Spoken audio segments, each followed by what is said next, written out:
Spektaklis Vaiduoklių laivas yra apie tai, kaip pasaka galėtų būti naudinga mums šiandien ir ką jinai galėtų mus išmokyti. Nes kalbėdama su moksleiviais aš pastebiu tokį momentą, aš jau nekalbu apie suaugusius, pastebiu tokį momentą, kad jiems, ypač tiems truputį vyresniems, tiems, kuriems mes spektaklį ir kuriam, 9-13 metų žmonėms, jiems pasaka visada asocijuojasi su kažkuo, kas skirta mažiukams. Tiems vaikeliams, kurie neturi jokių problemų, apie nieką negalvoja ir jiems tik tai... Ir todėl jų reakcija visada į pasaką yra dažniausiai, ne visada, bet dažniausiai jų reakcija į pasaką yra, kad tai yra kažkas labai, gal labai senamadiška, gal labai nelabai čia dabar jau jiems yra įdomu ir tai nelabai jau verta jų amžiaus.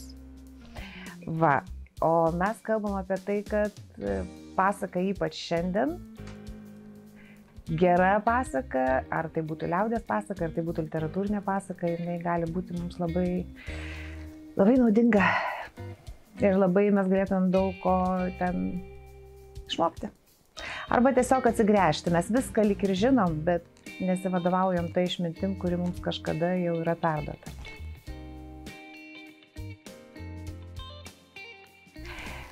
Todėl, kad šitiems žmonėms spektaklių nėra daug. Kai aš kūriau pirmą savo spektaklį tokio amžiaus žmonėms, tų spektaklių iš vis labai, man atrodo, jų iš vis nebuvo.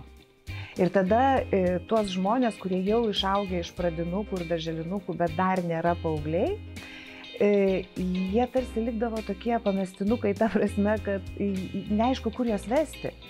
Į kokį spektaklį. Mažiukams jiems jau nebeįdomu. Spektakliai dideliems, spektakliai dar truputėlį galbūt per sudėtingi arba visiškai jiems neįdomus. Ir tada gaunasi taip, kad tie vaikai lieka pamiršti ir būna toks didelis laiko tarpas, kai vaikai neina į teatrą. Ir paskui tas ryšys su teatru jisai nutrūksta ir visai nebūtinai jis užsimezga paskui.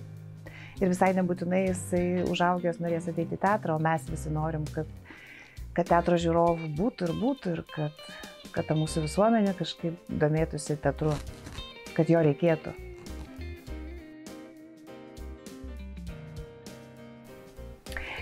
Aš pasirinkau, iš pradžių aš pasiėmiau Haufo pasakų rinkinį Karavanas ir iš jo pasirinkau pirminę įžanginę pasaką, kuri man labai tinkama, ir paskui 3 pasakas, tai yra Muka, Vaiduoklių laivą ir Nukirstąją ranką.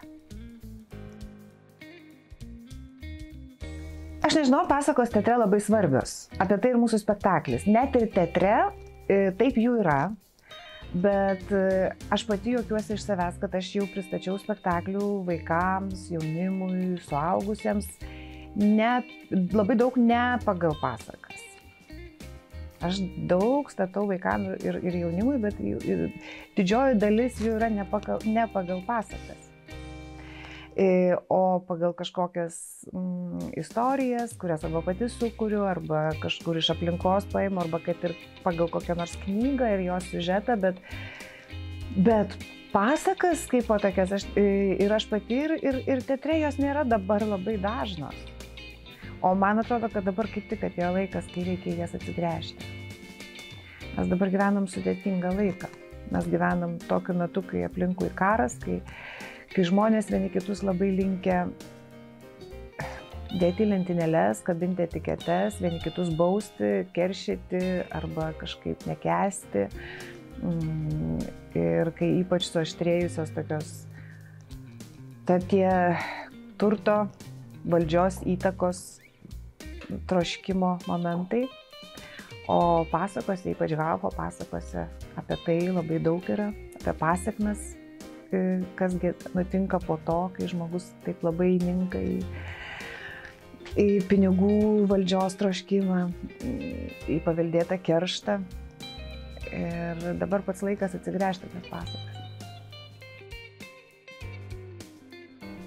Todėl, kad jisai bus įdomus, jis bus atmosferiškas. Aš labai tikiuosi, kad jis toks pasirodys žiūrovams. Ir todėl, kad apskritai reikia eiti į teatrą, reikia kalbėtis su teatro žmonėms, reikia kalbėtis vieniems su kitais, tarpusavyje, reikia ieškoti